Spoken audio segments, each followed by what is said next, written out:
I have this nagging feeling. I have felt it for as long as I remember.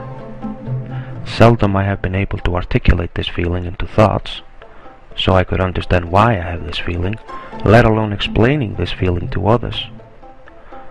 The only thing I could make out of this feeling was, something is wrong.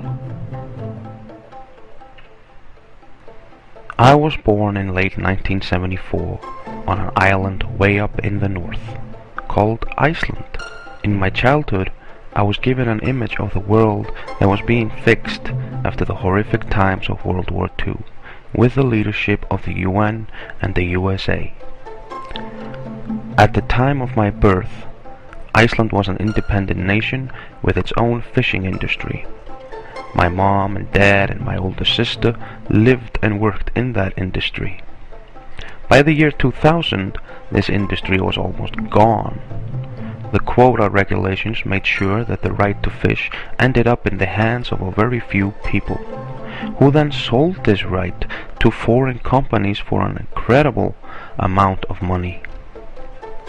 The right to fish, I would think that is my birthright. Today the industry is dead, just like with the car and steel industry in the US and Europe. Why is it in the West most industry is going away? After the Cold War, everything looked like we were going to have peace in our world along with the freedoms we have. Freedoms our earlier generations fought for. We were free. I believed this. I loved it. I was gonna have fun. And we had fun for about a decade. Then one day happened. Holy fuck! Oh my god! I was shocked, just like everyone else on this planet. I was angry seeing almost 3,000 people being killed. I saw it again and again, because the media had nothing else to talk about for the weeks in the aftermath. I got hypnotized. I felt hate and more hate. Hate towards those they told me again and again who were responsible. Bin Laden and those terrorists in a faraway land. I said, let's just drop the bomb on those fuckers. I was thinking like this for 4 years. In the meantime, I moved to Denmark, a nation with many immigrants from the Middle East. I learned that the image I had been given on the Muslim community was a lie. The image I had was created from the mainstream media, which was my only source of information at the time. Then in 2005, I got a connection to the internet, my first computer in 5 years. I started searching for information connected to the date 9/11. What I found was completely different than what I learned from the mainstream media. Many questions I heard for the first time, questions that I could not create on my own just by reading the morning newspaper or watching the nightly news. Questions like, where was NORAD on this day? Where is the airplane at the Pentagon? Why is the hole in the Pentagon smaller than the airplane? Why did the towers fall in freefall speed? Why did Building 7 collapse? The list is long. With all the evidence I had seen on the 9/11 incident that broke down the official story in so many ways, I started to believe my nagging feeling. There is definitely something wrong. I started to question everything.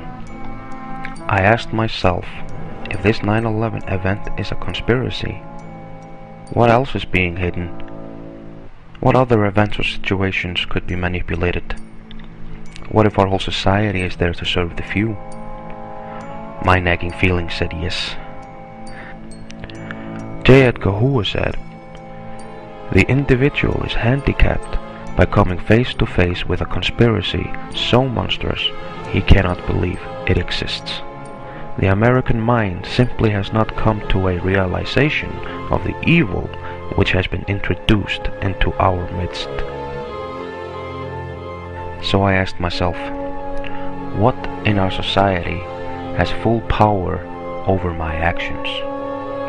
I found one thing that has way too much power over my actions. A power that decides if I can make a feature-length film or not. A power that decides if I go on vacation or not. A power that decides if I sell myself or not. A power that decides if I have a home or not. A power that can decide if I eat or not. This power is the monetary system, our money. Everything rolls around it. Everyone needs it. And every decision in life today is made with the monetary situation in mind. So I asked, where does the money come from?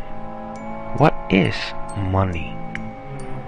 At first, I believed that our government is making this money for the people it serves. I was wrong. Then we have the money. What you do is you go to the bank and you borrow money that has never, does not, and will never exist, called credit, and then you mortgage your house to it, you mortgage your car to it, your land to it, your business to it, and if you don't pay back money that doesn't exist, called credit, then the people that have lent you that non-existent money get your car and your business and your house. Yes, that makes sense. And this money scam, where they get us into debt by borrowing money that has never, does not, will never exist, is in the very DNA of society. It controls choice, controls maneuverability, or if we allow it to, controls society. And who controls money? Controls society. Who controls money? A tiny few people, as we'll see. But you don't want to talk about that. Hey, honey, quick, on the Jerry Springer Show, this man's going to hit his girlfriend. Quick, quick. Watch this. Shut up. For a long time, we have had two sets of laws. The law of the land and the law of the water. The law of the land is the law of any land, and they are different between different places. You can do certain things in Denmark that you cannot do in Russia, and vice versa. The law of the water is called Maritime Admiralty Law. These laws are above any law of any land. These laws came about centuries ago when ships sailed the seas with all sorts of goods between different places. When our monetary system started to become worldwide, Maritime Admiralty Law became the law of banking. They are also the laws of churches and courts. When you stand inside a bank, the laws you know in your land no longer apply. There are different laws for you when you stand in a bank or when you stand outside of it. You can see in many banks and courts the maritime flag of the nation it is in.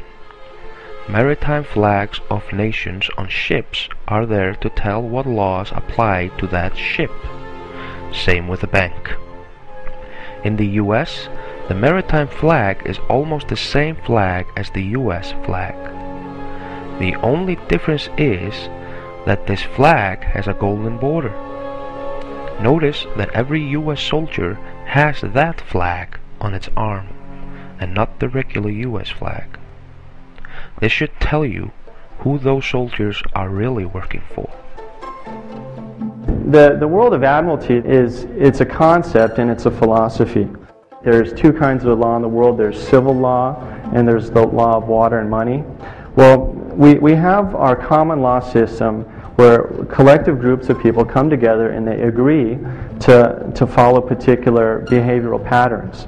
However, the banking system, or the banksters or gangsters or whatever you want to call them, have collectively through thousands of years have set up a situation where they can manipulate people to superimpose a legal system that is not based entirely on law, it's based on commerce. And so this artificial let's pretend construct has basically been superimposed over our law of our land. I learned the rules of modern banking. It is called fractional reserve banking system. Every bank in the world only has to have a fraction of the amount that the bank has in store to loan out to other people. That is, a bank can loan out to you $100 when it only has $10 in store. And those $10 is other people's money that they keep in their computer vaults. Today we live with fiat money. What does fiat money mean? A currency that a government has declared to be legal tender, despite the fact that it has no real value and is not backed by any reserves. Historically, most currencies were based on physical commodities such as gold or silver, but fiat money is solely based on faith. Money as religion. This money is printed by private organizations all over the world and loaned to governments with interests. These interests are the debt of most nations today. This made me think. Money is the main brainwash tool. Mayor Rothschild said, "Give me control of a nation's money, and I care not who makes the laws." The Federal Reserve, the central bank of the USA, is not federal. It is a privately owned company set up in England, which nobody knows who owns. Nor does it have any reserves. Woodrow Wilson was the US president that signed into law the Federal Reserve Act in 1913, something he regretted later in his life. Woodrow Wilson said on his deathbed, "I am a most unhappy man. I have unwittingly ruined my country. A great industrial nation is controlled by its system of credit. Our system of credit is concentrated. The growth of the nation, therefore, and all our activities are in the hands of a few men. We have come to be one of the worst ruled, one of the most completely controlled and dominated governments in the civilized world. No longer a government by free opinion, no longer a government by conviction and the vote of the majority, but a government by the opinion and duress of a small group of dominant men." We are told that America is the land of laws, a nation built on laws. In point of fact, nothing could be further from the truth. America is run by people who are lawless. We have no law in America, and understand that. The law is whatever the powers that be in power happen to say it is today. Whatever they say it is, that's what the law is today. And it may change tomorrow. In 1933, the USA became bankrupt in the middle of a depression, which was created because of the Federal Reserve.